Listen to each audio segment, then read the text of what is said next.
Tania, chapitre 45, Perek Memhe, page 238. Od yesh derech yachar lifnei ish.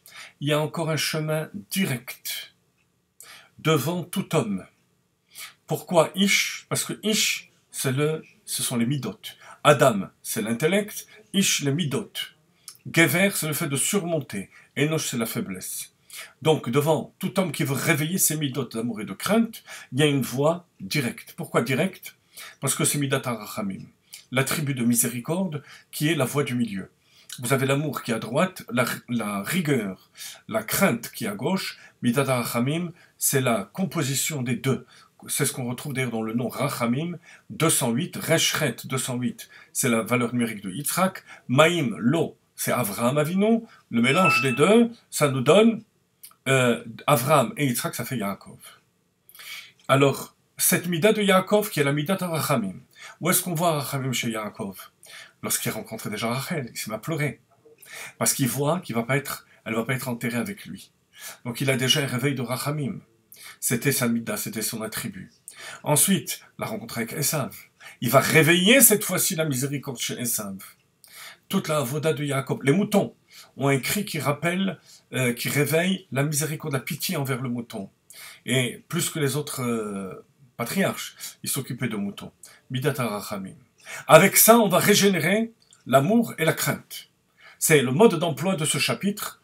Réveiller l'amour et la crainte par la miséricorde. La asok betorah mitzvot lishman, étudier la Torah et faire les mitzvot dans le but véritable, donc par amour et crainte d'Akadosh Baruch Hu, et pas pour son intérêt. Al-yedei midato shel Yaakov avinu alav shalom, shei midat harachamim. Le'orer b'machshavto tchila rachamim rabim lifnei Hashem. Réveiller la miséricorde auprès de Dieu, al-nitzutz elokut amcha nafsho, sur l'étincelle divine qui anime son âme. Vous savez que dans la Neshama, il y a 5 niveaux. Nefesh, Ruach, Neshama, Chaya, Yechida. Les 4 niveaux inférieurs, ce sont des vêtements de cette étincelle divine, alors que Yechida, c'est l'essence de la Neshama, qui est l'étincelle de divinité qui est en nous. Arriver à l'amour et la crainte parmi les Tarachamim, c'est prendre conscience, avec Da'at, en ressentant, où on est tombé. Mais Igra Rama le Bira Mikta, des cimes de la hauteur spirituelle jusqu'au trou profond de ce monde matériel.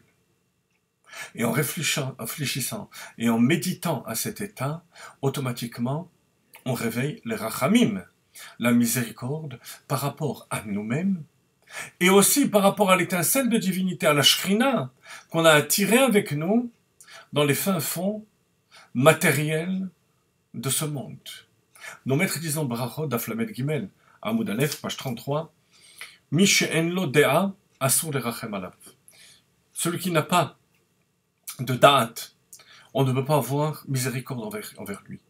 Ça veut dire donc que la miséricorde et la notion de da'at sont liées.